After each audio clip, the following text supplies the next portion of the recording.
Oke, siapa yang mau ngobrol duluan? Dari Silakan mau tanya. Siapa? Pertanyaannya apa dulu? Siapa yang pegang? siapa?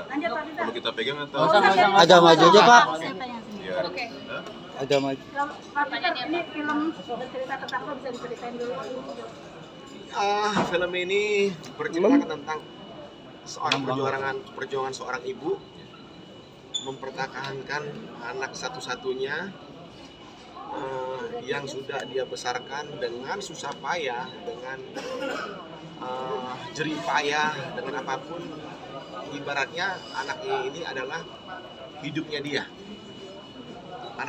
tapi di sisi lain dia seorang ibu yang tidak ego. Makanya tagline kita itu seorang ibu pasti ingin memberikan yang terbaik untuk anaknya. Itu tagline-nya. Jadi ketika kalian nonton baru tahu maksud dari tagline itu. Seperti itu. Jadi ya cerita tentang kasih sayang seorang anak dan ibu. Berarti point of view-nya dari Mbak Jenny dan Iya, Mbak Jenny sama apa sih ya, ala-ala kecil, ala besar. Papanya Krisna. Silakan. Siapa nambahin nih? Oke, Mas Rizky, mungkin nambahin sedikit Boleh. mengenai cerita ini seperti apa Mas Rizky? Seperti Bang Peter sampaikan tadi, memang garis besarnya adalah perjuangan seorang ibu demi anaknya di tengah kondisi yang mungkin memang tidak menguntungkan buat dia dan anaknya tersebut.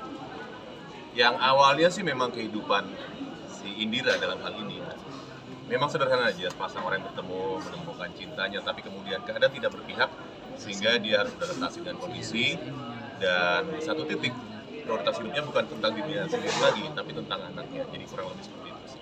Kalau secara keseluruhan ya, nanti ada pecahannya lagi dari sisi Krisna, dari Mama, dan tokoh-tokoh lain dalam film ini mungkin bisa kita bedah satu-satu lagi nanti. Kira-kira gitu. Mbak Jenny mungkin cerita dikit, Mbak Jenny Zhang sedikit soal film ini seperti apa sih? Oke, film ini ya tadi sama ya, tagline-nya itu seorang ibu seorang ibu yang menginginkan terbaik untuk anaknya, di mana perjuangan seorang ibu tentunya pada real life-nya juga setiap orang tuh kan perempuan, apalagi seorang ibu tuh mempunyai masalah yang berbeda-beda dalam rumah tangganya dia juga. Dan di sini memang kondisinya memang gimana cara dia mempertahankan anaknya, berbagai cara apa ya yang Indira buat untuk mempertahankan anaknya. Nah mungkin itu nanti bisa dilihat di film kita, nggak boleh spoiler. Yes. Gitu. Siana, Mau nambahin? Nanti berdua nih, dia mau kecil nambahin dua-duanya. film perdana Coba Reza. Reza dan Siana. Oh ya? Dari sisi Ya Reza gimana Reza mungkin? yang romantis melihat ibu dan anak gimana?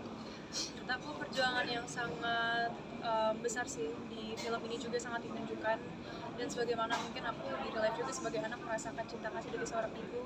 Jadi memang peran Kayla ini cukup dan sangat familiar, sangat melekat, jadi tidak sulit untuk memerankannya karena memang aku juga membeli cinta ibu luar biasa itu. Jadi kasih udah kesempatannya sampai di sini. Kak Jenny, ini kan film perdananya Shina ya? Iya.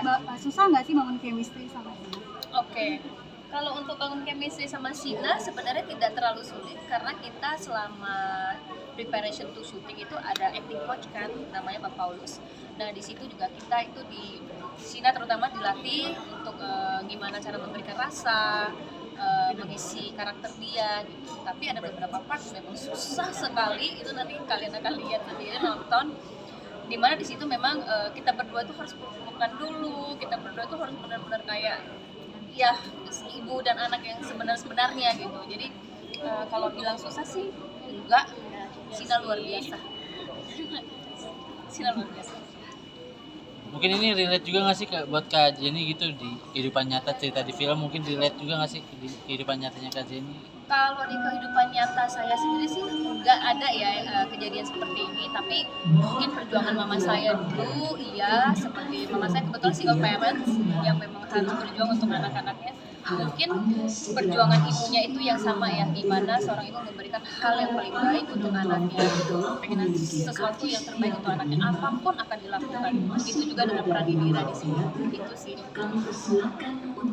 Boleh pertegas garis bawah ini Mbak terkait dengan judulnya itu kenapa dibentuknya lagu Cinta untuk Mama, dan harapan untuk ibu-ibu dan anak-anak tuh bagaimana untuk setelah menonton ini nih? Oke, kalau mengenai kenapa judulnya lagu Cinta untuk Mama, mungkin Pak Peter bisa Penulis juga. memberikan ininya ya, coba. Kenapa lagu ini disebut lagu? Pertama, memang kita juga membuat OST ya, mengarang OST Kaisa sebagai penyanyi juga, sebagai aktornya juga. Saya dengan sentuhan dari melodi Andi Rianto yang sangat indah, dibuat sama Raisa dengan lirik-lirik yang sangat indah. Jadi lagu ini ada di lirik lagu itu pun, Mama engkaulah lagu cintaku gitu. Jadi kenapa lagu ini judulnya seperti itu, karena menurut saya lagunya judulnya indah, lagu Cinta untuk Mama. Lagu itu dipersembahkan oleh Kayla kecil untuk mamanya pada saat Hari Ibu di film itu. Gitu. Yang lain, Ada lagi? Silakan. Pak Peter, kan sejauh ini banyak film yang mengisahkan tentang ibu dan anaknya, tapi di film Lagu Cinta untuk Mama ini apa sih keunikan sama ciri khasnya? Keunikannya di sini mostly film ini tentang budaya Bali. Pertama, kedua, film ini kita memberikan pesan-pesan moral yang sangat indah, yang sangat-sangat mengena pada terutama masyarakat sekarang yang semuanya serba gadget seperti apa. Coba kita pengen memberikan bahwa pernah nggak kalian orang-orang di sana, di luar sana, anak-anak ataupun walaupun saya sudah seumur ini, saya pernah mencuci kaki ibu saya ketika saya benar-benar waktu itu saya meminta maaf sama mama saya. Jadi coba pernah nggak kalian mencuci kaki ibu kalian pada saat Hari Ibu atau ulang tahun mama kalian? Belum pernah. Ini film ini kita berikan satu contoh kecil. Seorang Kayla kecil mencuci kaki ibunya ketika Hari Ibu. Mama Dari sisi orang wanita. Apa pertanyaan? Perannya Mama gimana sih, boleh diceritain? Peran saya sebagai budaya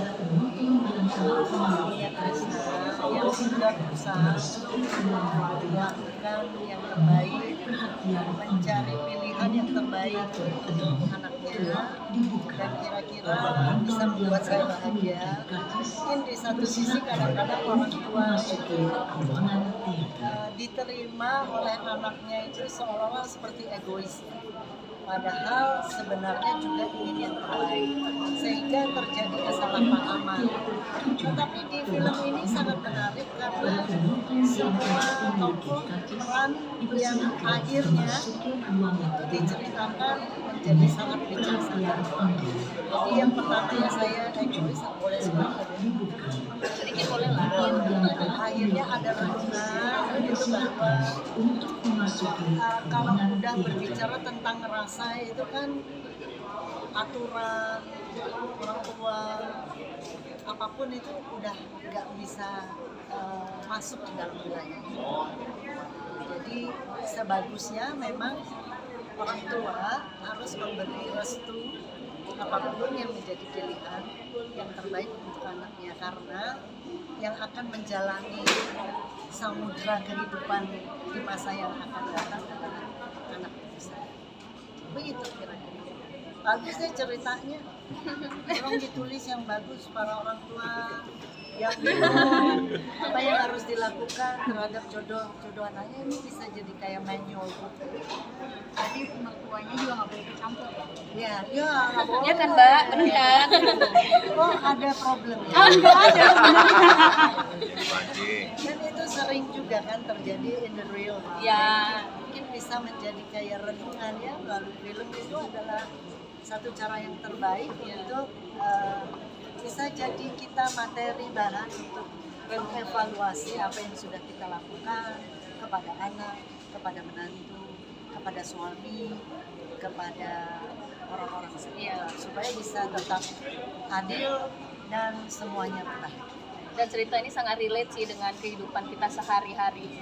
Ya, ya ini pasti ada beberapa mungkin temannya Mbak atau keluarga kita bahkan itu pasti ngalamin hal seperti ini.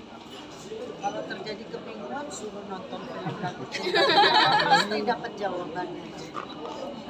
Gitu. Mungkin yang lain mau nambah? Ya Peter yang menulis loh, luar biasa.